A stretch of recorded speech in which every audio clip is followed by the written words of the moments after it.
Hello everyone, welcome back to another blog. তো কেমন আছো তোমরা? আশা করি তোমরা সবাই ভালো আছো, আর আমিও অনেকটা ভালো আছি। আর ভাবছো কোথায় যাচ্ছি?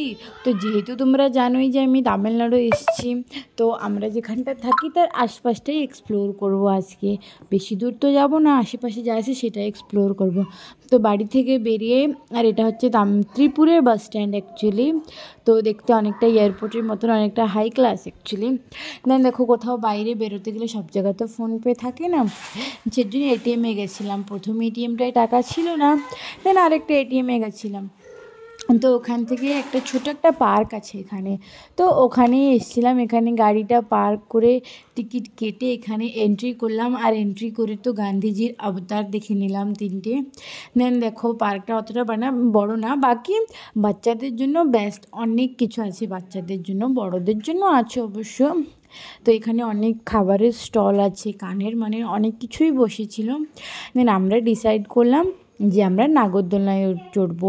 আর তার থেকেও বড় কথা কি বলো তো, আমার ছেলে, ওর ফার্স্ট টাইম এটা কোনো রাইড হতে চলেছে। আমি তো অনেকটা নার্ভাস, আই ডোন্ট নো ও কীরকম ফিল করবে আর কতটা ভয় পাবে।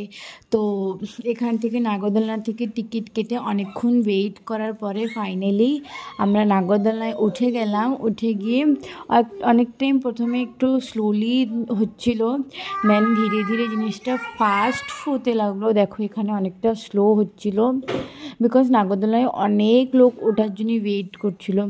দেন ধীরে ধীরে ফাস্ট হচ্ছিলো। আর আমার ডুগুর জন্য আমার বেশি টেন্স ফিল করছিলাম আমি, কারণ ও যদি কান্না করে। দেন দেখো, ও না সত্যি কথা বলতে একটুও কান্না করেনি, উল্টা ওরা অনেকটা চিল্লাচ্ছিল, লাইক অনেকটা ফিল করছিল জিনিসটা। আর এখানে আমার হাজব্যান্ড দেখো অনেকটা ভয় পেয়ে গেছিলো, ওর চোখ লিটারালি বন্ধ ছিল। আর ওর হাল না ওখানে, ওর নাগরদোলনায় ওঠার পরে একদম বেহাল হয়ে গেছিলো।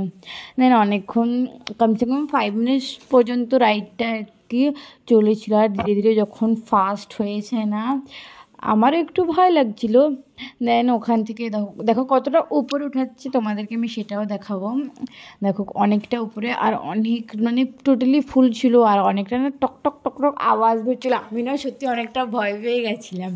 দেন দেখো এখানে ওই নালার ভিতরে কত সুন্দর সুন্দর মাছগুলোকে ছেড়ে দিয়েছে।